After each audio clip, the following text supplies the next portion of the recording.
안녕하세요. 저는 카드사 전략기획팀에서 일하는 30대 여자입니다. 일하느라 한창 바쁘게 살았다가 어느 날 갑자기 외로움이 확 몰려올 때가 있었습니다. 연애든 결혼이든 누군가를 만나 설레는 감정을 느껴보고 싶은 마음이 들더라고요. 중요한 프로젝트를 성공적으로 마치고 회식을 한 날 밤 집으로 돌아왔는데 그날따라 텅 비어있는 저희 집이 유난히 쓸쓸해 보였죠. 회사에서 인정받고 있었고 내가 참 열심히 살고 있구나 라는 생각은 많았지만 그럼에도 제 마음속에 깊은 외로움과 채워지지 않는 공허함이 컸던 것 같아요. 그래서 약간 충동적이긴 하지만 난생 처음 소개팅 어플을 깔았습니다. 어플 속에는 참 다양한 남자들이 많더군요. 명품으로 도배한 남자, 온몸에 문신을 자랑하는 남자, 허세 가득한 자기소개, 무의미한 프로필들을 넘기다 그 남자를 보고 멈추게 되었습니다. 깔끔하고 준수해 보이는 외모, 담백한 자기소개.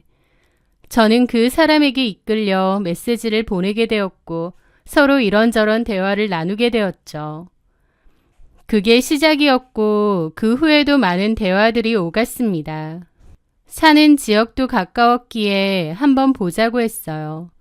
어플로만 대화했던 사람인데 실제로 본다고 생각하니 긴장되더라고요. 그렇게 약속 장소에서 기다리고 있는데 한용준이 나왔습니다.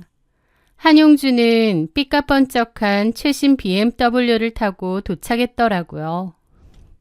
그 남자는 사업을 한다고 자신을 소개했는데 아는 형과 동업으로 헬스 관련 사업을 한다고 했죠. 그가 입은 옷과 시계는 누가 봐도 고가의 명품이었습니다. 그냥 딱 봐도 돈이 많아 보이고 여유가 많아 보이는 사람이었어요. 그런데 그 화려한 겉모습과는 달리 그 남자는 제게 진심 어린 눈빛으로 다가왔습니다. 자기도 어플은 별로 안 해봤는데 저 같은 사람이 나올 줄 몰랐다며 운이 좋았던 것 같다고 하더라고요. 이제 와서 생각해보면 그것도 뻥인데 그때는 진짜인 줄 알았습니다. 어쨌든 그 남자와 저는 즐거운 시간을 보냈고 그 후에도 계속 연락을 하고 지냈어요. 그러다가 그 남자는 제가 좋다고 했고 적극적으로 구애를 하더라고요. 나의 어떤 부분이 그렇게 좋았느냐 하니까 의외로 저에게서 지적인 부분이 많아서 좋았다는 겁니다. 저 어렸을 때부터 운동만 했던 사람이라고 얘기했었죠. 그랬죠. 야구부였다고. 맞아요. 야구부였다가 부상당하면서 야구는 그만두게 되고 지금은 그때 야구부 친한 선배였던 형이랑 헬스 관련 사업하는 거거든요.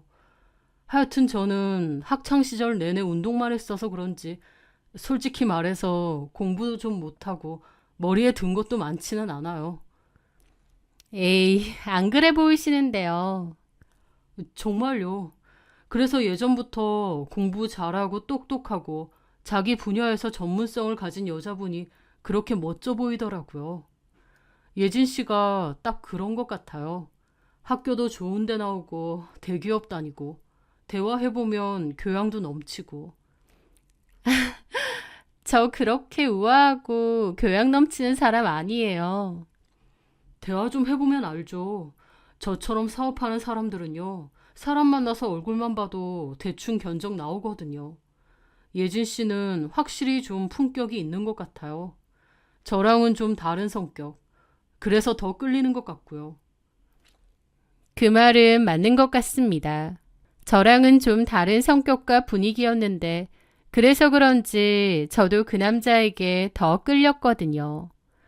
호탕하고 남자다운 성격, 그러면서도 저를 존중하고 칭찬을 아끼지 않는 모습에 저도 그 남자가 마음에 들었습니다. 그리고 저희는 사귀게 되었습니다. 그 남자는 늘 최고급 레스토랑에서 식사를 했고 제가 무심코 예쁘다고 말했던 가방을 다음날 바로 선물하는 등 고가의 선물을 안겨주며 사랑을 표현했습니다.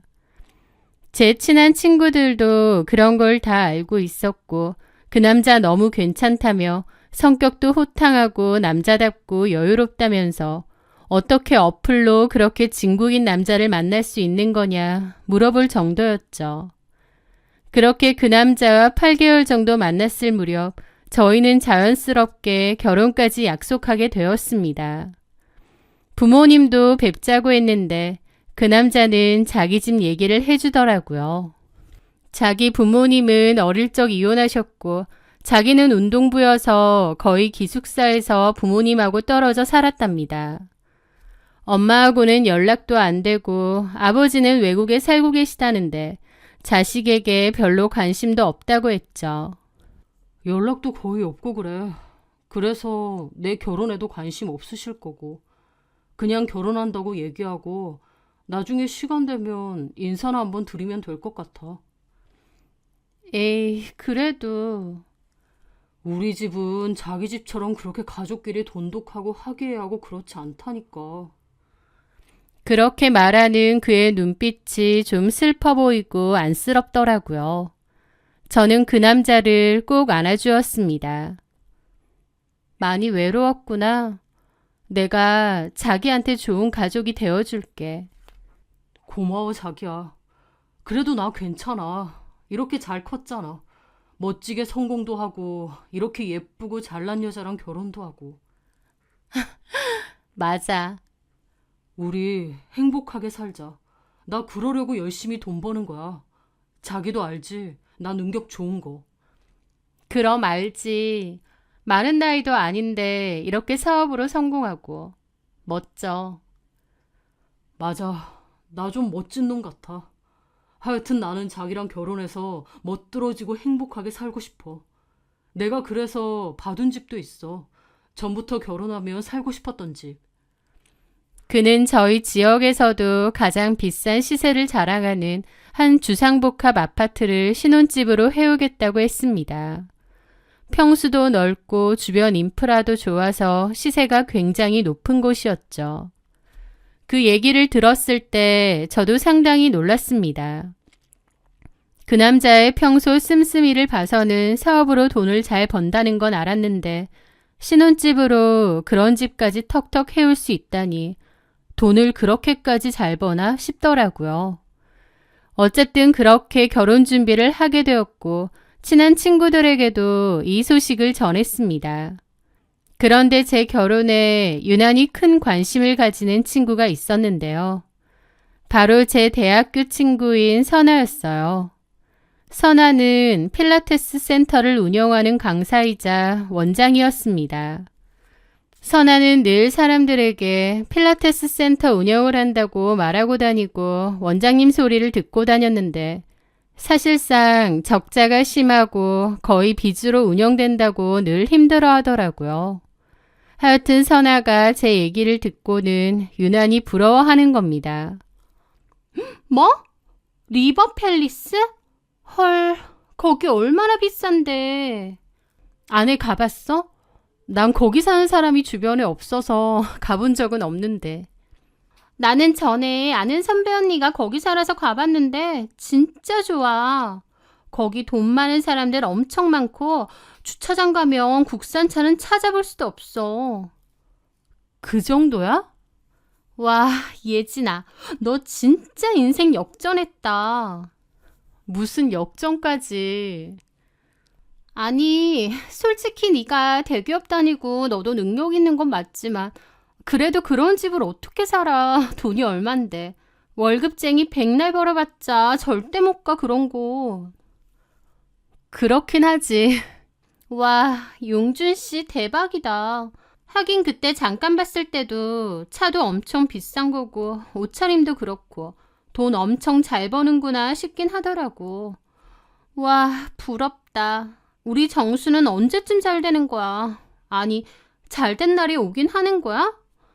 선아에게는 5년 정도 만난 남자친구가 있었는데요. 이름은 오정수이고 제가 소개해줬습니다. 정수랑 저는 고등학교 동창이었거든요. 애초에 선아가 정수에게 마음이 있어서 저한테 다리 좀 놔달라고 했기에 제가 그 둘을 연결시켜 준 거였죠.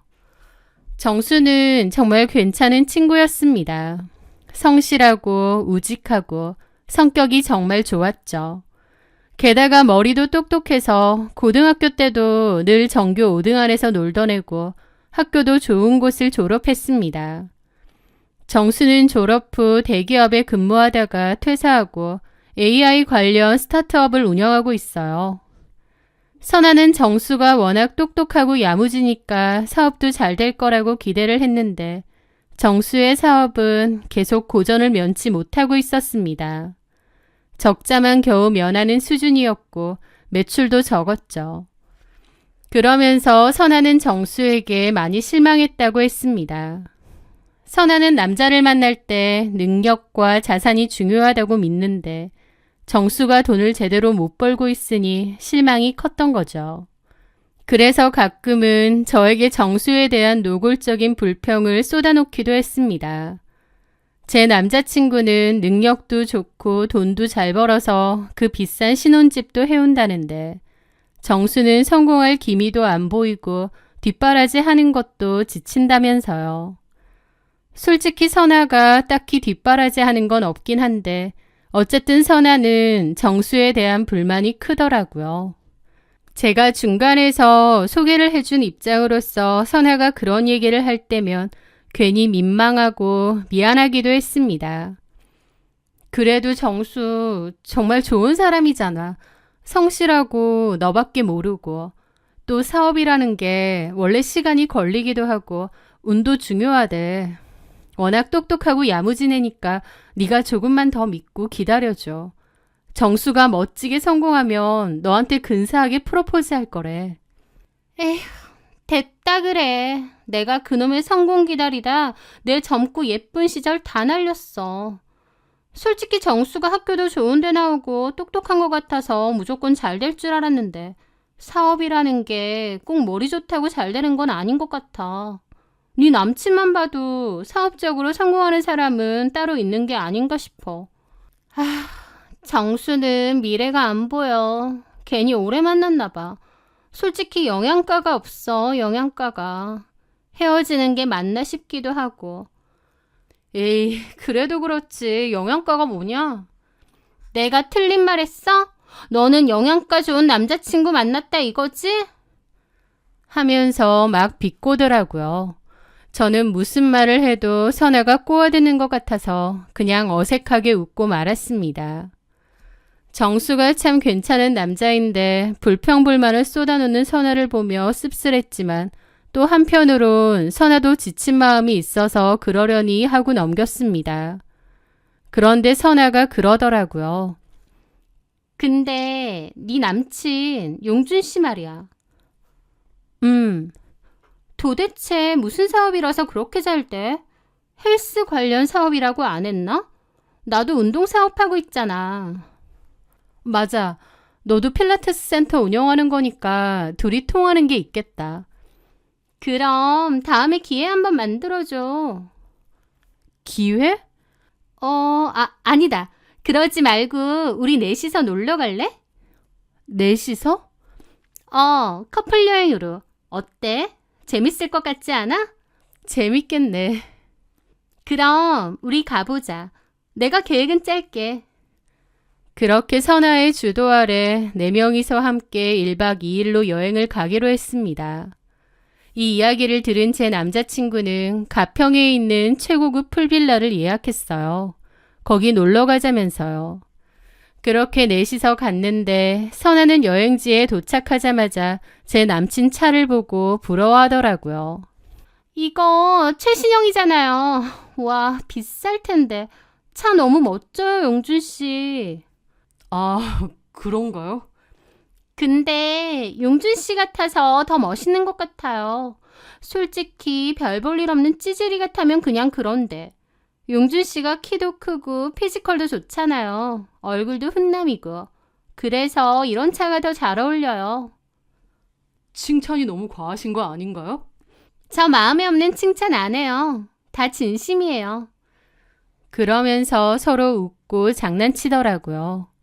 그때까지만 해도 서로 성격이 활발해서 잘 친해지나 보다 싶었고 별 생각이 없었습니다. 그런데 풀빌라에 도착해서는 좀 가관이더라고요. 선아는 자기 남자친구인 정수는 거들떠보지도 않고 제 남자친구 옆에 찰싹 붙어 앉아 고기나 먹을 걸 접시에 올려주기 바쁜 거예요. 그리고 어느새 제 남자친구더러 오빠라고 부르더라고요. 오빠, 사업 아무나 하는 거 아니라던데 정말 대단하세요. 엄청 잘 된다고 하던데 노하우가 뭐예요? 솔직히 저도 필라테스 센터 운영하는데 잘 안 되거든요. 사업 운영 노하우 같은 거 있음 저도 좀 알려주시면 안 돼요? 라고 하질 않나.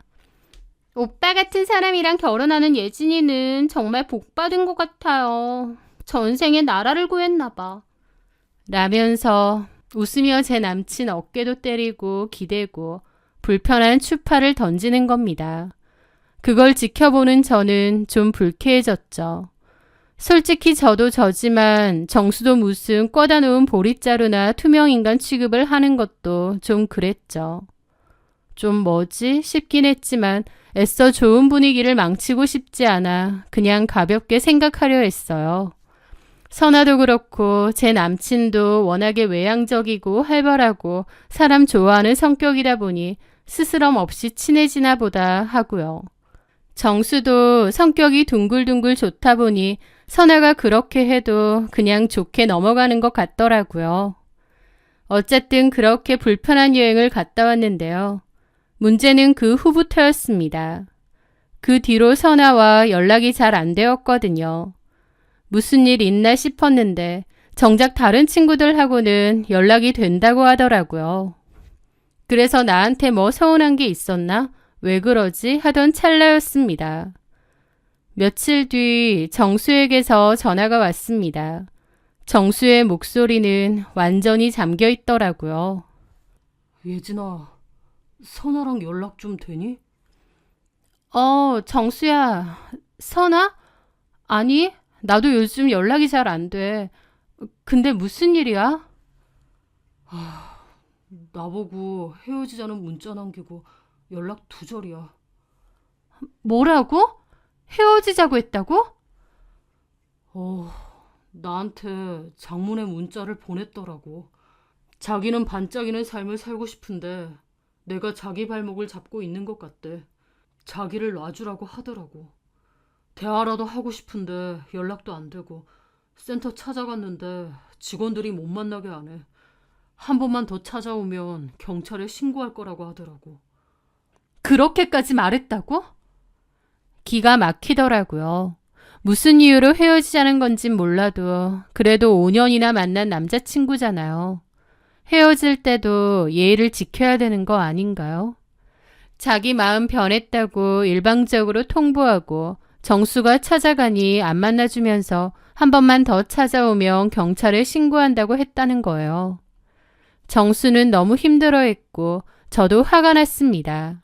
하지만 선아에게 물어보고 싶어도 선아는 제 연락까지 피하며 잠수를 탔어요. 아마 저랑 정수랑 친구 사이니까 제 연락까지 안 받는 모양이었죠. 그런데 그맘때 진짜 어이없는 일이 생겼습니다. 바로 제 남자친구 한용준 역시 연락이 잘 안 되는 거예요. 매일같이 오던 사랑의 메시지는 끊겼고 제가 보내는 장문의 카톡에는 몇 시간 뒤에야 바쁘다, 나중에 연락하겠다 같은 식으로 피하는 답이 왔죠. 연락도 안 왔고요. 그러더니 저한테 일방적으로 문자를 보낸 겁니다. 헤어지자고요.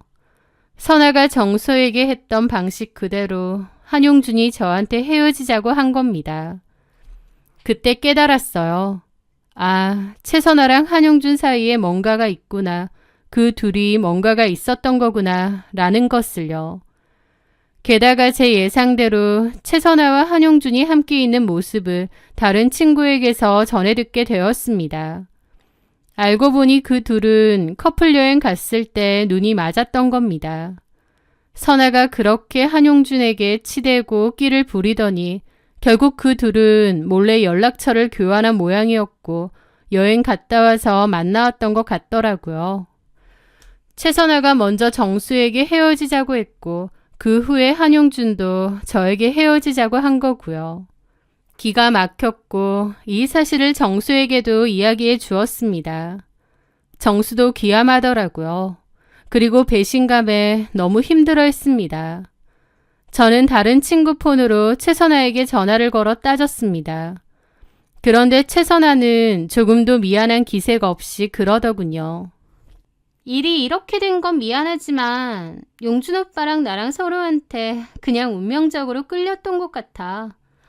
어쩌겠어. 사람 마음이라는 게 마음대로 되니?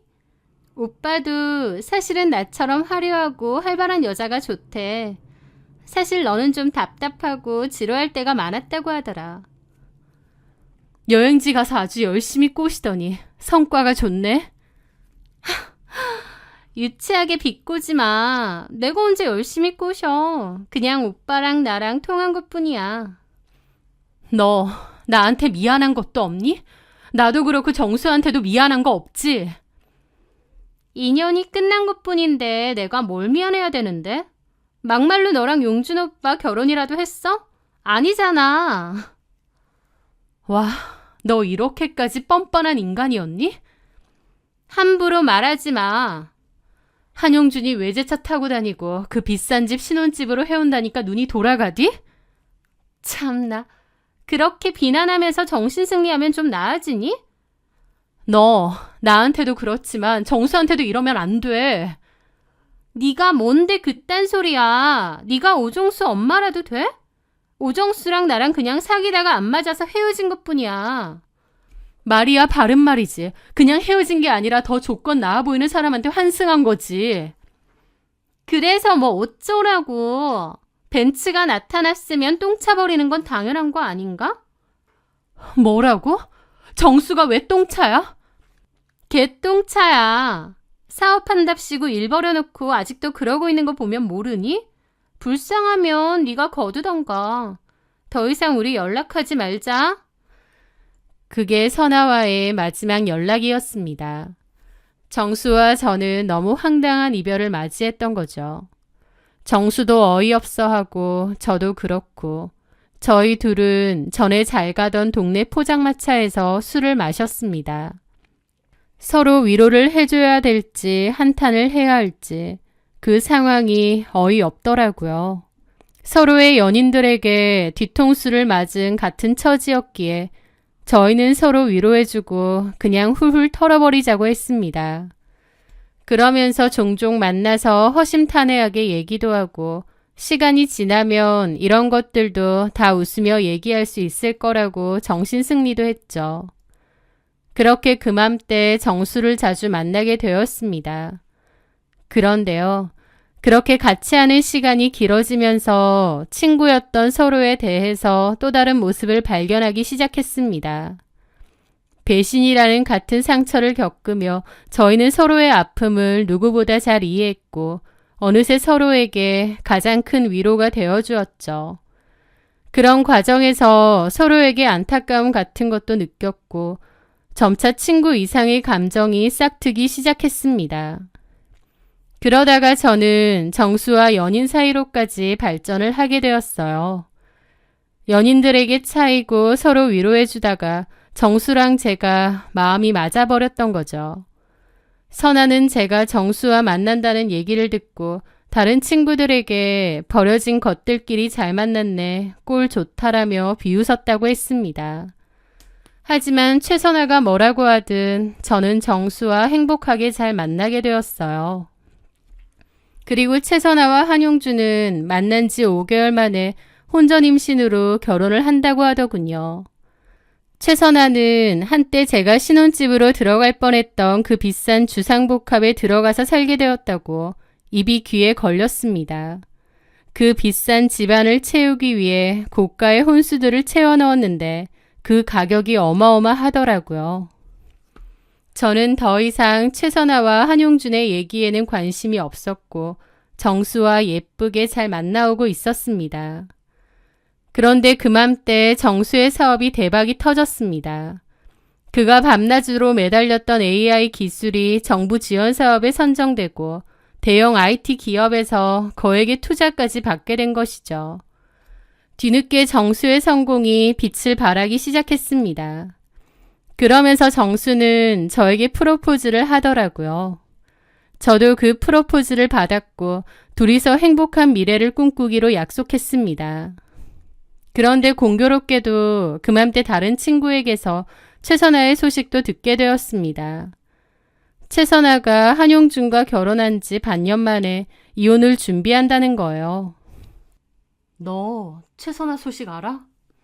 아니, 궁금하지도 않아. 애 낳고 잘 살겠지 뭐. 아니야. 최선아 지금 난리도 아니야. 이혼 준비한대. 이혼 준비? 결혼한 지 얼마나 됐다고 이혼 준비야? 야, 네 전 남친 말이야. 최선아가 뺏어서 결혼한. 그 남자 완전 알거지 사기꾼이나 다름없더만. 뭐라고? 그게 무슨 소리야? 최선아가 그렇게 자랑질해댄 그 주상복합 있잖아. 리버팰리스. 그걸 그 남자가 해오긴 했는데 다 대출이었다며? 완전 풀대출. 뭐라고? 집 해온다고 하니까 최선아는 신나서 안에 엄청 고가의 혼수 넣은 거 알지? 걔네 부모님이 빚까지 내서 그거 해줬잖아. 맞아. 인테리어만 해도 1억 들었다더라. 혼수 다 합치면 말도 못하지. 근데 알고 보니까 한용준이 그거 풀대출로 산 거래. 그러니까 같이 갚아야 되는 거지. 세상에 풀대출로 사놓고 그걸 지가 집해온다고 하는 거야, 그 남자는. 너도 몰랐어? 저는 전혀 몰랐습니다. 기가 막혔죠. 그 아파트가 집이 얼마짜린데 풀로 대출을 땡겨서 샀다니요. 아니, 미친 거 아니야? 왜 그렇게까지 무리해서 집을 샀대? 집만 그런 게 아니더만. 그 차도 완전 대출이고 그 남자 빚이 엄청나다던데. 알고 보니 그 사업도 잘 되는 거 전혀 아니고 빚잔치라며. 정말? 그 남자하고 다니는 거 쓰는 거 다 빚이었대. 일반 은행에서 안 되니까 사금융도 땡겨 쓰고 그랬다던데. 저는 너무 놀라 입을 다물지 못했습니다. 그 남자의 그 허울 좋은 모습이 사실은 다 빚이었던 거예요. 한마디로 빚 좋은 개살구였던 겁니다. 해온다고 큰 소리 떵떵 치던 그 집도 풀대출, 그것도 사금융까지 끌어쓴 대출이고 차며 옷이며 그 모든 게 전부 빚으로 휘감고 있었던 거죠. 최선아는 그것도 모르고 친정에서 빚까지 내서 비싼 혼수품 다 해주고 인테리어까지 해주고 결혼했던 거고요. 그 사실을 알고 둘이서 하루가 멀다 하고 싸우고 사기꾼이네 꽃뱀이네 하며 서로를 비난한다고 합니다. 최선아도 솔직히 빚 많았잖아. 필라테스 센터도 잘 안 되고. 그래서 결국 그 센터 내놨다더라. 둘이서 돈 때문에 죽자고나 싸운대. 선아가 아주 땅을 치고 후회한다더라. 게다가 정수 씨 요즘 엄청 잘 나가잖아. 내 남친? 그렇지. 그거 알고는 며칠 밤낮으로 울고불고 난리였다더라. 자기가 5년 동안 기다렸을 땐 지질이 궁상이었는데 헤어지고 나니까 대박 터졌다고. 너만 좋은 꼴 났다고. 배 아파서 죽을라 그래. 그 말을 듣는데 기가 막히더라고요. 한용준이 돈 많은 줄 알고 친구 남친이고 뭐고 가로채서 뺏었는데 알고 보니 완전 빚밖에 없는 개살구잖아요. 영양가 없다던 정수가 진짜 알토란 같은 남편감이었고요. 그래서인지 최선아는 이혼하는 와중에도 정수에게 연락해서 그립다느니 후회한다느니 찝적댔다고 합니다. 정수는 다시는 연락 말라고 했다는데 다른 번호로까지 연락을 했더라고요. 저랑 같이 있을 때 연락이 왔고 정수는 스피커폰으로 저까지 들을 수 있게 했습니다. 정수야, 나 선아야. 내 번호 차단했어? 요즘 너무 힘들어서 그런지 너 많이 보고 싶다. 우리 5년 사귀는 동안 참 좋았잖아. 나 그때가 자꾸 생각나고 그래. 네가 참 괜찮은 남자였는데 왜 몰랐을까? 그녀의 목소리는 처량했지만 저는 그 안에 담긴 교활한 계산을 똑똑히 느낄 수 있었습니다. 정수는 차가운 목소리로 대답했습니다. 선아야, 정수야.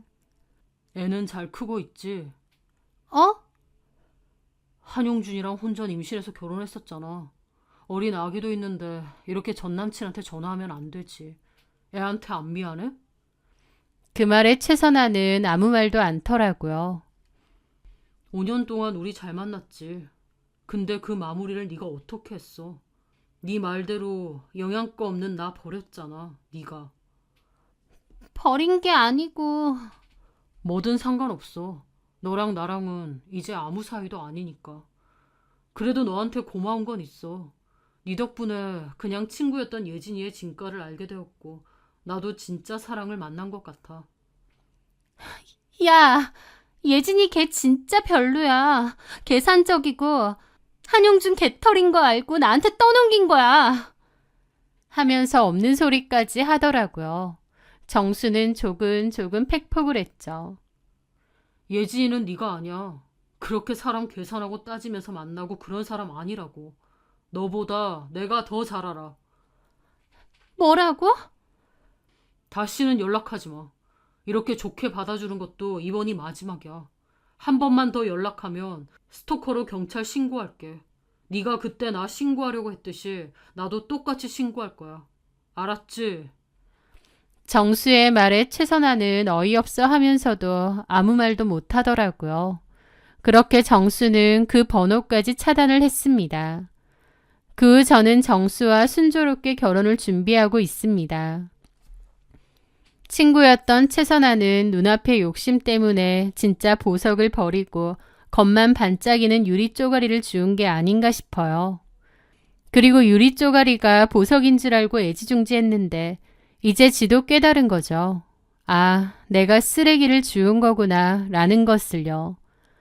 최선아의 불행을 비웃고 싶은 마음은 없습니다.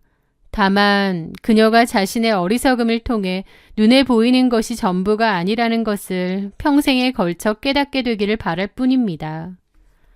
한때는 가장 친했던 친구와 사랑했던 남자에게 동시에 배신당하고 너무 비참했던 때가 있었습니다. 하지만 그 절망의 순간에 오히려 제 곁에 있었던 진짜 소중한 인연을 발견할 수 있었던 것 같아요. 어떤 아픔을 딛고 일어서면 더 나은 일이, 더 행복한 일이 기다리고 있다는 것을 다시 한번 깨닫게 되네요. 제 사연 들어주셔서 감사합니다.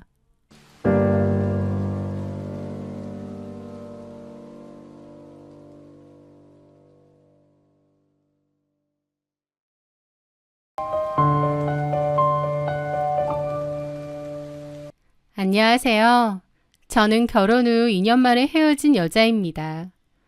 남편과의 결혼 생활을 돌이켜보면 한 발로 서 있는 듯 늘 불안하고 눈치가 많이 보였던 것 같아요. 하지만 지금은 제 두 발로 그 누구의 눈치도 보지 않고 당당하게 서 있게 되었습니다.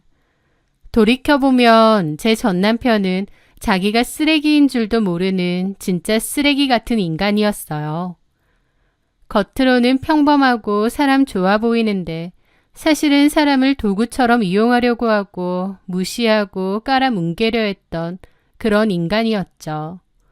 이 이야기는 재활용도 안 되는 전 남편과의 결혼과 이혼, 그리고 그 과정에서 저를 비로소 찾을 수 있었던 이야기입니다. 결혼 전 저는 작은 마케팅 회사에 다니는 평범한 직장인이었습니다. 월급은 200 정도로 많지는 않았지만 그래도 저는 제 일이 좋았습니다. 아이디어를 내고 마음 맞는 동료들과 머리를 맞대고 캠페인을 기획하며 성과를 만들어내는 과정은 일에 대한 즐거움과 성취감을 주었거든요. 그리고 퇴근 후에는 저만의 작은 세상도 있었습니다. 오래된 저의 취미인데요. 바로 인형 드레스를 제작하는 것이었죠. 한 뼘도 안 되는 작은 옷에 섬세한 레이스와 반짝이는 비즈를 엮어 세상에 하나뿐인 드레스를 만드는 그 시간은 낮 동안의 스트레스와 피로를 잊게 해주는 온전한 치유와 행복의 시간이었습니다. 저는 SNS에 작품 사진을 이따금씩 올리곤 했는데 그 사진들을 보고 몇몇 분들이 제가 만든 드레스에 관심을 가져주셨어요. 그래서 판매도 했었고 그러면서 달에 5, 60만 원 정도 소소하게 부수입도 있었습니다. 그 돈은 단순한 용돈이 아니었어요. 제가 정말 사랑하고 즐거워하는 취미로 번 돈이었기에 더 큰 의미였죠. 남편은 유명 건설회사에서 일하는 직장인이었습니다. 지인의 소개로 만났는데 듬직하고 유머러스한 성격이었어요. 다정다감하고 저한테도 정말 잘해서 주변 친구들이 다 사랑꾼 같다고 할 정도였죠. 그 남자는 말도 예쁘게 하는 편이었고 제 취미 활동도 존중해 주었습니다. 누군가는 저보고 나이가 몇인데 아직도 애들 인형놀이 소꿉장난이나 하느냐 하겠지만 그 남자는 저보고 대단하다며 손재주가 좋다고 칭찬해주고 멋지다고 해주었죠. 와, 진짜 대단하다. 이렇게 섬세하게 잘 만들다니. 이건 진짜 예술이야. 에이, 더 잘 만드는 사람도 많은데 뭐. 물론 그런 사람들도 있겠지만 자기는 회사 다니면서 이렇게 하는 거잖아. 내가 잘은 몰라도 자기가 정말 실력자라는 건 알겠다. 마케팅 회사에만 있기엔 너무 아까운 재능 아니야? 그 남자의 너스레에 저는 민망한 듯 웃었지만 기분도 좋았습니다. 그런 그의 다정함에 끌려 저희는 자연스럽게 결혼도 하게 되었습니다. 그런데 결혼하고 2달 정도 지났을 때였어요. 남편이 갑자기 할 얘기가 있다고 하더라고요. 자기야, 나 부탁할 게 있는데 뭔데?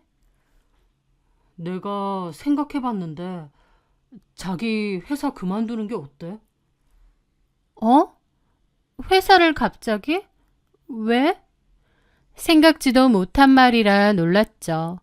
요즘 남자들은 더 맞벌이를 원하잖아요.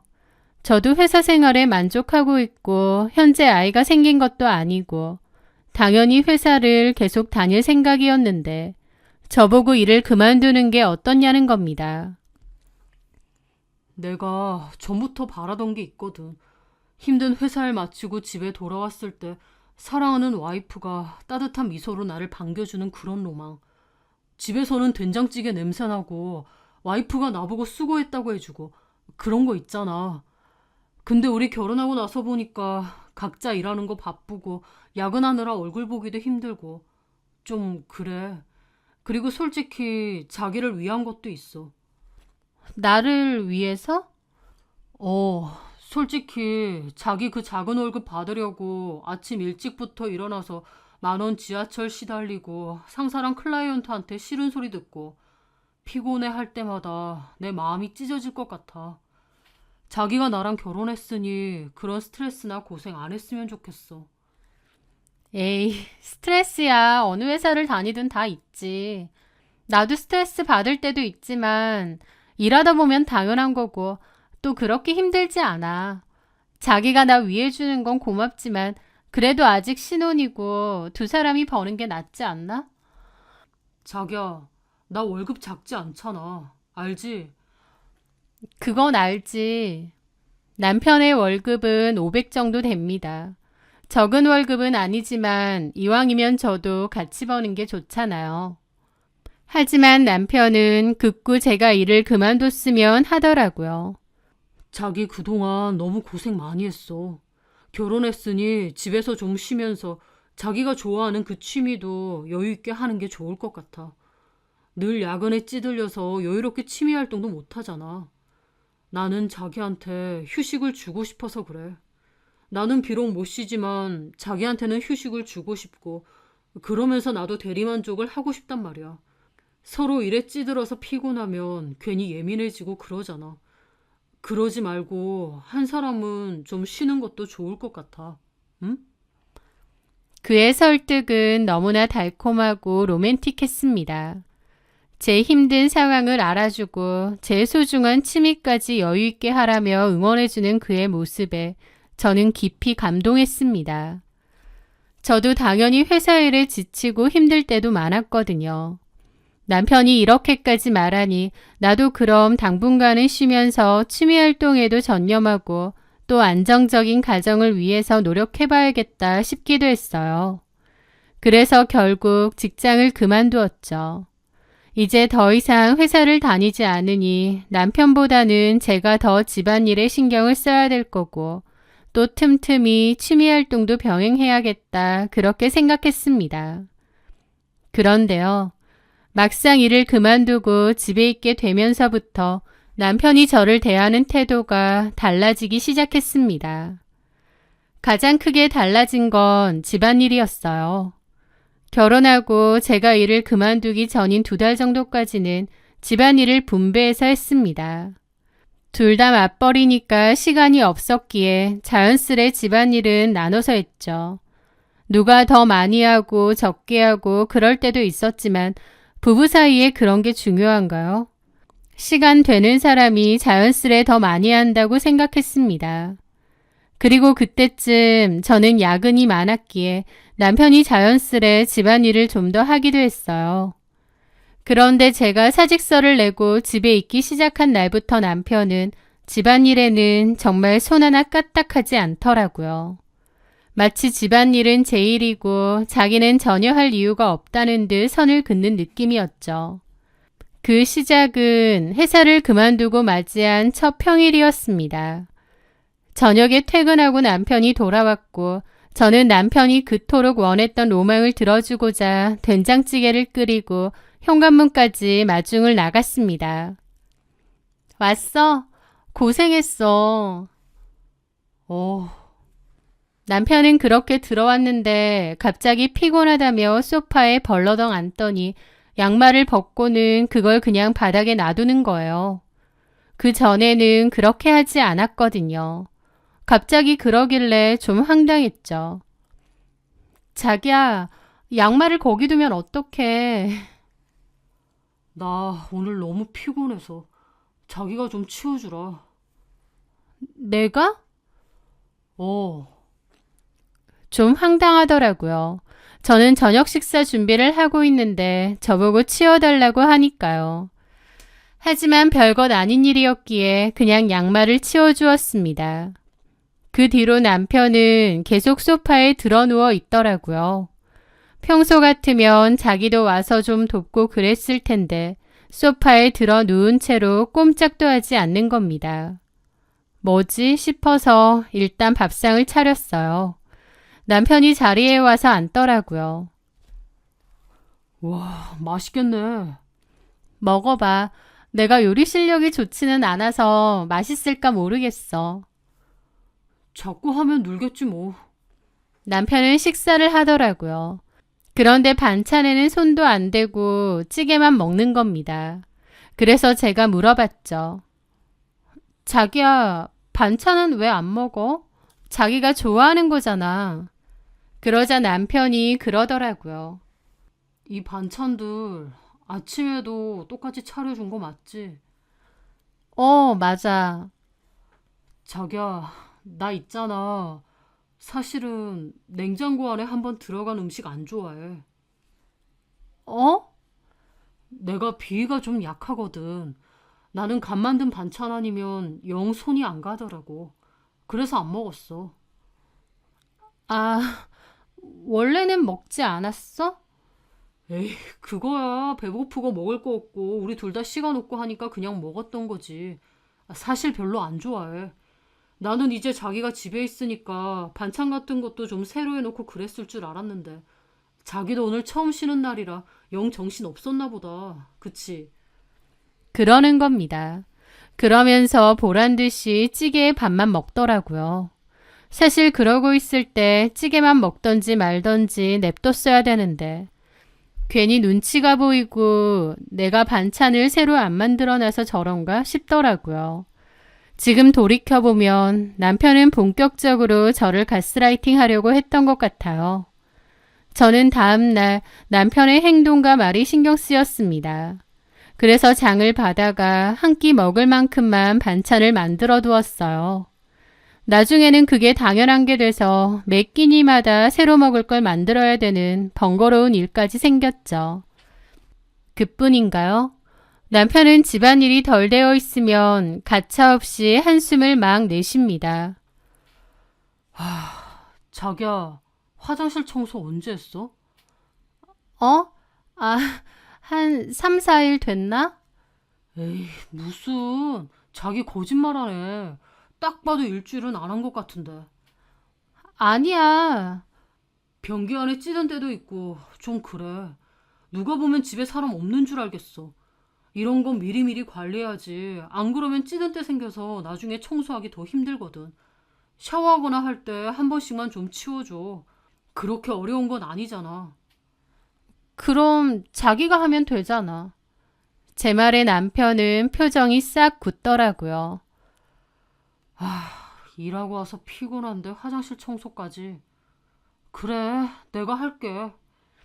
그러면서 청소도구를 갖고 오더니 엄청 시끄럽게 막 짜증내듯이 청소를 하는 거예요. 저 들으란 듯이요. 막 한숨 쉬고 땀 훔치고 사람 눈치 제대로 보게 만들더라고요. 그게 싫다 보니 그냥 그 뒤로 자주 청소를 했습니다. 화장실뿐만 아니라 온 집안을 신경 써서 치우게 됐어요. 집안일이라는 게 본격적으로 해보니 시간이 상당히 많이 소요되더라고요. 둘이서 맞벌이 할 때는 가끔 따로 돈 주고 청소업체 불러서 한꺼번에 치울 때도 있었는데 이제는 그런 것도 없이 제가 하루 종일 집을 치우고 닦아내야 했습니다. 그렇게 저는 매일매일 남편 눈치를 보며 집안일에 신경을 써야 했고 그러면서 깨닫게 되었죠. 남편이 말했던 그 결혼 로망이라는 게 사랑하는 와이프를 쉬게 하는 게 아니라 남편 본인을 위한 한여를 드리는 것이었다는 걸요. 그는 합리적이라는 말을 방패 삼아 모든 가사노동을 제게 떠넘겼습니다. 제가 따로 일을 하지 않고 집에 있기 때문에 당연히 제가 해야 된다고 생각하는 듯 했어요. 저도 집에 있기 때문에 제가 전업으로 좀 더 신경 쓸 생각은 있었지만 남편이 손 하나 까딱 않고 저를 당연히 하녀처럼 부려도 된다는 건 아니었습니다. 남편은 제 생각 이상으로 야비하고 가스라이팅에도 능한 사람이더라고요. 집안일만 문제가 아니었습니다. 돈으로도 사람을 옥죄어 오기 시작했어요. 남편은 돈 쓰는 것에도 일일이 참견하기 시작했습니다. 분명 결혼 자금에는 제 돈도 반이 들어갔음에도 마치 자기가 모든 것을 해준 것처럼 행동하며 제가 쓰는 모든 돈을 감시하려 하는 거예요. 제게 가계부 어플을 설치하게 하고는 매일 밤 지출 내역도 확인했습니다. 이건 뭐야? 카페? 당신 친구들이랑 카페 갔어? 와, 팔자 진짜 좋다. 나는 내 친구들 언제 봤는지 기억도 가물가물한데. 가끔 외근 가다 보면 아줌마들 팔자 좋게 카페 같은 데서 앉아서 수다 떨던데. 자기도 그런 여자들이랑 똑같구나. 하면서 비꼽니다. 어쩌다가 친구 한번 만나서 4,000원짜리 커피 한 잔 못 마시나요? 진짜 서럽더라고요. 제가 왜 그러냐고 따지면 자기가 뭐라고 했느냐고, 왜 괜히 발끈하냐면서 오히려 저를 몰아가는 겁니다. 저는 원래 사치라고는 해본 적이 별로 없습니다. 무력도 없고 옷이나 가방에 관심도 없는 편이고요. 취미활동에는 돈을 좀 쓰지만 그 외에는 돈을 그렇게 쓰는 편이 아니에요. 결혼하고 나서도 똑같았습니다. 웬만하면 옷도 입는 거 입고 뭔가를 살 때 세일 기간을 잘 활용하고요. 그러니까 저는 그렇게 사치스러운 성격이라거나 돈을 펑펑 쓰는 성격이 아니에요. 그런데도 남편은 왜인지 매달 생활비를 야금야금 줄이며 저를 압박하기 시작했습니다. 제가 자꾸 돈을 많이 써서 힘들다는 식으로 은근히 눈치를 주면서 생활비를 야금야금 줄였던 거죠. 그게 얼마나 스트레스던지요. 자기 월급 많다고 외벌이 충분하다면서 저보고 일 그만두라고 할 땐 언제고 이제는 돈 쓰는 걸로도 눈치를 주는 거예요. 그러다가 결정적인 일이 있었습니다. 한 번은 남편의 회사 사람들과 부부 동반 모임을 한 적이 있는데요. 거기서 남편이 다른 사람들 앞에서 저를 공개적으로 깎아내렸거든요. 한 동료의 아내가 회계사라서 돈을 잘 번다고 했는데 남편은 더욱 과장되게 박수까지 치며 그러는 겁니다. 이야, 부럽다. 진짜 최고의 아내감이시네요. 요즘은 여자도 본인 능력이 있어야 하는 것 같아요. 요즘 맞벌이 안 하는 집이 있나요? 어지간한 부자 아니고서야 맞벌이 필수인데. 최 과장님 아내분은 돈 잘 버는 직업이라 아주 든든하시겠어요. 와, 진심으로 부럽네. 나만 시대를 역행하는 것 같아. 그러면서 저한테 그러는 겁니다. 우리 자기는 내가 벌어다 주는 월급으로 집에서 푹 쉬니까 좋지. 자기가 제일 좋은 팔자야. 자기가 행복하면 난 그걸로 됐어. 그러는 겁니다. 그 말에 다른 회사 사람들도 와하하 웃고요. 하지만 저는 웃음이 전혀 나오지도 않았고 오히려 얼굴이 화끈거리고 너무 불쾌하더라고요. 자기가 그렇게 저보고 일 그만두라고 해놓고 다른 사람들 앞에선 결혼하자마자 남편만 믿고 일 덜컥 그만두는 그런 사람처럼 만들고 있는 거예요. 집으로 돌아오는 차 안에서 저는 너무 기분이 나빠 남편에게 따졌습니다. 오늘 사람들 앞에서 어떻게 그런 식으로 말할 수 있어? 애초에 당신이 일 그만두라고 했잖아. 왜 이렇게 발끈해? 그냥 웃자고 한 소린데. 사람들 앞에서 나 까내려 놓고 그게 웃자는 소리야? 진짜 왜 그러는 거야? 나 그냥 다시 일 구해볼게. 그걸 원하는 거지. 자기야, 왜 이렇게 예민하게 굴어? 자기 이러는 거 자격지심이야. 아까 최 과장님 와이프가 돈 잘 번다고 하니까 자기 괜히 긁힌 거야? 나 그런 거 안 중요해. 대신 자기는 집안일 열심히 하고 내조 잘해주잖아. 나 그거면 됐어. 뭘 그거면 돼. 다른 사람들 앞에서 나 개망신 줘놓고. 뭔 개망신이야. 그거 진짜 자기 자격지심이라니까. 라는데 어이가 없었죠. 됐어. 나 다시 일자리 알아볼게. 그게 맞는 것 같아. 저보고 자격지심 아니냐는 식으로 몰아가는데 기가 막혔죠. 더럽고 치사하고 내가 그냥 일 구하고 만다 싶었습니다. 그래서 염치는 없지만 그만둔 회사에 다시 얘기를 했어요. 하지만 이미 제 자리에 다른 직원도 구했고 추가 직원을 뽑을 생각은 없더라고요. 저는 일단 다른 몇몇 곳에도 이력서를 내놨습니다. 하지만 워낙 불경기라서 그런지 경쟁도 치열했고 연락이 오는 곳도 잘 없었습니다. 어쩌다가 면접 연락이 와도 제가 결혼했다고 하면 그럼 곧 아이 가질 거 아니냐고 하면서 그때 돼서 또 그만둘 거냐고 하면서 안 뽑아주시더라고요. 제 취업이 쉽지가 않았습니다. 남편 하는 꼬라지가 너무 얄미워서 당장이라도 재취업하고 내 밥벌이 내가 해서 집안일도 전처럼 반반 하고 싶은데 초조함과 달리 마음처럼 취업이 안 됐죠. 게다가 그맘때 아이까지 들어섰습니다. 아이까지 생겼다 보니 저는 다시 취업 준비를 포기하게 되었죠. 애초에 그런 식으로 일을 그만두는 게 아니었구나 싶고 너무 달라지고 또 비열하게 구는 남편이 참 얄밉더라고요. 하지만 아이도 생겼으니 어쩔 수 없다 생각했죠. 그러던 그맘때 친정엄마 생신이 다가왔습니다. 엄마 생신을 위해서 코트를 사드리고 싶었는데 생활비가 너무 쪼들렸어요. 그나마 제가 하는 부업으로 번 돈을 모아두긴 했는데 엄마가 평소 갖고 싶어 하시던 코트를 사기에는 부족했습니다.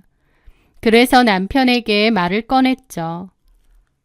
여보, 저기 다음 주에 우리 엄마 생신인데. 아, 그래? 그런데 선물 드려야 되잖아. 뭐 드리려고? 엄마가 전에 갖고 싶어 하던 코트가 있는데 그거 사드리고 싶어. 그 말에 남편은 미간을 확 찌푸리더라고요. 코트? 요즘 코트 비싸잖아. 내가 좀 모아둔 돈이 있긴 한데 생활비 말고 따로 30 정도만 더 주면 그거 보태서 사드리면 될 것 같아. 그런데 제 말에 남편은 기다렸다는 듯이 숟가락을 내려놓고 한숨을 쉬더라고요. 자기야, 자기는 내가 밖에서 힘들게 돈 벌어다 주니까 그게 당연한 건 줄 알지? 어? 집에서 쉬면서 그런 건 다 챙기고 싶어? 라면서 비꼬는데 너무 화가 나고 서럽더라고요. 매번 왜 그래? 내가 그래서 일 안 그만둔다고 했잖아. 일 그만두라고 그렇게 복가될 땐 언제고. 이제 엄마 생신 선물 사는 돈까지 눈치를 줘? 눈치를 주는 게 아니라 사람이 염치가 좀 있어야 된다 그거지. 돈 한 푼 안 벌면서 어떻게 할 건 다 하려고 하냐? 진짜 너무한다. 나 일 구할 거야. 일 구하려고 해도 어차피 안 구해지는 거 아니야? 그리고 톡 까놓고 구해봤자 솔직히 뭐 얼마나 버는데. 겨우 200 정도 벌잖아. 라는데 진짜 너무한다 싶더라고요. 남편은 제가 돈을 벌지 않는 것을 크나큰 약점으로 잡고 함부로 대하고 함부로 말했습니다. 생각 같아선 확 이혼하고 싶기도 한데 그때 당시 임신 중이었기 때문에 그것도 쉽지 않았죠. 저는 남편이 저토록 비열하고 못된 인간인 줄 몰랐습니다. 저를 그냥 집에 두고 집안 살림이나 하고 애나 키워주는 집안에 새로 들인 가전제품 같은 취급을 하니까요. 저는 남편에 대한 큰 실망과 스트레스를 너무 많이 받았는데 그 때문이었는지 결국 아이도 유산을 하게 되었습니다. 뱃속의 아이까지 허무하게 잃게 되자 너무 힘들더라고요. 집에서 하는 일이 뭐가 있다고 애까지. 진짜. 저는 그때 제 멘탈이 완전히 바스러지는 것을 느꼈습니다. 며칠 식음을 전폐하고 방 안에만 틀어박혀 있었습니다. 남편은 그런 저를 보고도 혀를 차며 언제까지 저러고 있을 거냐고 비난할 뿐이었습니다. 남편에게 너무 오랫동안 가스라이팅을 당해왔던 건지 다른 생각은 하기 힘들었고 정말 남편 말대로 제가 쓸모없고 가치없는 인간 같다는 생각이 많이 들었어요. 저는 집에서 하루 종일 집안일하고 남편을 위한 식사 준비를 하고 남편이 주는 적은 생활비에 허리띠를 졸라매며 살았습니다. 똑같이요. 그런데 그러던 와중 저를 걱정한 아는 언니가 저에게 그러더라고요. 서연아, 너 요즘 많이 힘들어 보인다. 너네 남편도 너무하는 거 아니니? 취업도 안 되고 남편 돈 받아서 쓰는 거니까 남편 의견을 따르며 살아야지 뭐. 그런 게 어딨어. 이렇게 존중받지도 못하고 사는데. 저기 그러지 말고 취업이 안 되면 다른 식으로 돈을 벌어봐. 네 특기 살려서 유튜브 같은 거 해보는 게 어때? 에이, 내가 뭘 할 수 있다고. 왜? 너 인형 드레스 이런 거 잘 만들잖아. 그런 취미 영상 올리는 사람들도 많아. 저는 내가 무슨 유튜브냐고 손사래를 쳤지만 언니는 저를 적극적으로 격려해주고 방법도 많이 알려주었습니다. 그렇다 보니 저는 그래 뭐라도 해보자는 심정이었고 인형 드레스 만드는 방법, 노하우 등을 올리는 유튜브를 시작하게 되었습니다. 거기에는 그 언니의 도움도 컸죠. 그런데 가벼운 마음으로 올리기 시작한 영상이 대박이 났습니다. 특히 해외 구독자가 정말 많았어요. 몇 개의 영상이 특히나 큰 인기를 끌었고 구독자가 폭발적으로 늘어났습니다. 그러면서 관련 광고 제의도 많이 들어오고 조회수 수익도 높아졌죠. 그렇게 되니 저도 너무 재밌고 신나더라고요. 나중에는 좀 본격적으로 하게 되었는데 그걸 본 남편이 불만이 많았습니다. 왜 허구한 날 방구석에서 그러고 있느냐고요. 제가 유튜브를 한다고 했는데 그 정도로 잘 되고 있는지 몰랐던 남편은 아무나 하면 다 잘 되는 줄 아느냐고 괜히 장비니 뭐니 하면서 돈 날리지 말고 가만히 있으라고 비꼬기까지 하더라고요. 저는 그런 남편에게 매일같이 실망하면서도 제가 하는 일이 잘 되는 것에 너무 큰 즐거움과 행복을 느꼈습니다. 그리고 더 이상 제 일에 대해서는 남편에게 말하지 않았어요. 남편도 궁금해하지도 않았고 저도 말하고 싶지 않더라고요. 그러다가 나중에 제 수입으로 저희 부모님 결혼기념일에 여행을 보내드리게 되었습니다. 그런데 남편이 그 사실을 알게 됐고 생난리를 치더군요. 장모님 장인어른 여행을 보내드렸다고? 뭐 하는 짓이야? 내 카드라도 긁은 거야? 아니면 내가 주는 생활비 따로 비상금으로 모아두기라도 한 거야? 나한테 맨날 생활비 없다고 징징거리더니 딴 주머니라도 찬 거냐고. 라면서 따지는데 어이가 없었죠. 장모님 장인어른 여행 보내드렸다고 저렇게 생난리를 치면서 딴 주머니 찾느냐 하는데 딴 주머니 차고 말고 할 정도의 생활비라도 준 적이 있나요? 어이가 없었습니다. 그런데 화는 안 났습니다. 남편에게 더 이상 실망도 안 느껴졌거든요. 모든 정이 다 떨어진 듯 했습니다. 화든 실망이든 감정이 남아있어야 되는 건데 저는 남편이 마치 남처럼 느껴지고 아무런 감정이 없어졌죠. 그래서 저는 남편의 얼굴을 차갑고 평온한 마음으로 바라보았습니다. 당신이 생활비를 뭐 얼마나 줬다고 내가 딴 주머니를 차겠어? 생활비 하는 것도 빠듯해서 내가 그 전에 부업해서 번 돈까지 생활비로 썼는데. 그럼 장모님 장인어른 여행은 어떻게 보내드린 건데? 당신 돈 아니야. 내가 번 돈이야. 뭔 소리야. 자기가 무슨 돈이 있어서. 일도 안 하잖아. 저는 제 유튜브 채널과 함께 통장 잔고를 보여주었습니다. 이게 내 유튜브 채널이고 이게 지난달 내 수입이야. 당신 월급보다 많지? 당신이 쓸모없다고 집에서 비웃었던 그 취미로 내가 번 돈이야.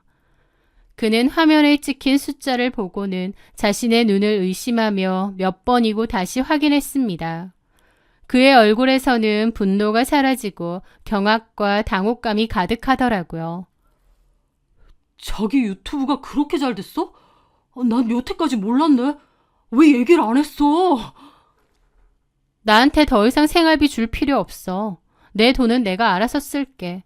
당신 돈도 당신이 알아서 써. 그리고 집안일에도 나 더 이상 신경 못 써. 필요한 건 각자 하자 이제. 왜 그래? 돈 안 벌어올 거면 집안일 하라며. 나 이제 당신보다 잘 벌어. 내가 더 이상 전적으로 집안일 할 필요 없잖아. 아니면 당신이 집안일 하던가 내가 생활비 줄게. 그랬더니 남편 표정이 엄청 안 좋더라고요. 그러면서 아니, 당신이 벌어서 당신 부모님한테만 쓰는 거면서 그게 나랑 뭔 상관이라고 집안일은 못하겠대. 집안일은 당신이 하기로 했잖아. 그렇게 할 것 같으면 우리 부모님한테도 똑같이 쓰던가. 우리 아빠 가뜩이나 요즘 차 바꾸고 싶어 하시는데 돈 잘 버는 당신이 차 좀 바꿔줘. 엄마도 냉장고 바꿔야 된다는데 그것도 좀 사주고. 이제 돈 잘 번다는데 우리 집 식구들한테 뭘 좀 해주면 좋잖아. 라는데 어이가 없었지만 뭐라고 하나 어디 보자 싶어서 남편의 말을 끊지도 않고 끝까지 들었습니다. 제 마음속에서는 이 인간과의 관계는 정말 끝났다는 생각이 들더라고요. 그런 거 대신 이건 내가 줄 수 있어. 저는 제 가방에서 미리 준비해온 서류 봉투를 꺼내 테이블 위로 던졌습니다. 남편은 의아한 표정으로 봉투를 열었고 그 안에는 이혼 서류가 들어있었습니다. 남편의 얼굴은 순식간에 구겨지더라고요. 이게 뭐야? 이혼? 그래, 나 전부터 생각했어. 당신하고 못 살겠어.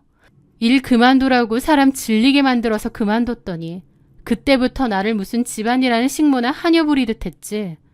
우리 엄마 생신날 선물 하나 드리고 싶다 하니까 돈도 안 버는 주제에 챙길 건 다 챙기고 싶냐고 한 게 당신이야. 나 회사 그만두게 하고 경제력 없애서 집안일 얌전히 하고 찍소리 않게 만들고 싶었나 본데 나는 이제 더 이상 그렇게 살 생각이 없거든. 제가 단호하게 말하자 비열하고 계산적인 남편은 그제야 아차 싶은 것 같았습니다. 그래서 갑자기 말투를 바꿔서 저를 달래려 하더라고요. 자기야, 왜 그래? 나한테 섭섭한 게 많았던 모양인데. 그래, 내가 미안해. 근데 나는 자기가 말했던 것처럼 그런 의도가 아니었어. 그냥 자기를 좀 더 편하게 해주고 싶고 취미 활동에 좀 더 전념할 수 있게 해주고 싶었던 것뿐이야. 그래서 자기가 이렇게 유튜브로 성공도 하고 그런 거잖아. 우리 부모님 얘기는 그냥 순간적으로 섭섭해서 나온 얘기고, 그냥 없던 일로 해. 장모님 장인어른 여행 잘 보내드렸어. 언제 가셔? 나도 용돈이라도 좀 보내드리게. 라면서 뒤늦게 태세 전환을 하는데 너무 가증스럽고 싫더라고요. 저는 아무 말 하지 않고 방으로 들어갔습니다. 그리고 조용히 캐리어에 제 짐 챙겨서 나왔어요. 남편은 식겁했지만 저는 저 이혼 서류가 내가 할 수 있는 대답이라고, 당신은 아내가 아니라 집안일 해주고 당신 밥 차려줄 하녀가 필요했던 것 같다고, 근데 나는 더 이상 그렇게 안 살 거라고 그렇게 말을 하고 나왔습니다. 그 후에 남편이 이혼 협의를 안 했기 때문에 소송까지 들어갔고 나름 치열하게 싸우기도 했습니다. 그게 힘들기도 했지만 또 한편으론 제 이름으로 된 인형 드레스 브랜드도 런칭했는데 해외 팬들에게도 인기가 아주 많았습니다. 남편은 저보고 회사 그만두고 취미에 열중하라는 사탕 발린 소리를 했지만 정작 저는 그때 온종일 집안일에 남편 먹거리 만들고 그럴 시간도 여유도 없었어요. 오히려 남편하고 이혼 준비를 하고 혼자 지내게 되면서 제가 하고 싶었던 일에 온전히 집중할 수 있게 되었죠. 그것만 봐도 남편이 제 인생에 얼마나 도움이 안 되는, 아니 방해가 되는 인간인지 알겠더라고요. 남편은 그 와중에도 저한테 전화하고 연락하면서 질척이더라고요. 그러면서 한다는 말이 저를 너무 사랑해서 그랬던 거래요. 늘 제가 집에 있었으면 했고 늘 자기 옆에 있었으면 했다면서 그런 욕심 때문이었다고 하더라고요. 남편의 그 말 같지도 않은 소리를 듣는데 코웃음이 절로 났습니다. 남편은 사랑과 소유욕, 집착을 구별 못하는 인간이 아닌가 싶더라고요. 그리고 이제 와서 별 볼 일 없다고 무시하던 제가 잘 나가니 아차 싶어서 매달리는 것도 너무 보이고요. 저는 단호하게 이혼을 하겠다는 뜻을 고수하며 소송을 진행했고 겨우 협의 이혼으로 끝이 났습니다. 그 후 저는 활발하게 일하며 잘 나가고 있습니다. 한때 사랑이라는 이름의 달콤한 말에 속아 제 자신을 잃어버렸던 시간이 있었어요. 하지만 남편이 쓸모없다고 비웃었던 저의 작은 취미가 결국 제 인생을 구원해준 가장 큰 무기가 되었습니다. 새를 사랑한다고 날개를 꺾어서 옆에 두려는 사람은 진짜 새를 사랑하는 사람이 아닌 것 같아요. 저는 제 날개를 꺾어서 옆에 두려는 남편에게서 도망쳤고 온전한 제 힘으로 나를 지키며 살아갈 거거든요. 누군가에게 제 이야기가 작은 용기가 되었으면 좋겠습니다. 제 사연 들어주셔서 감사합니다.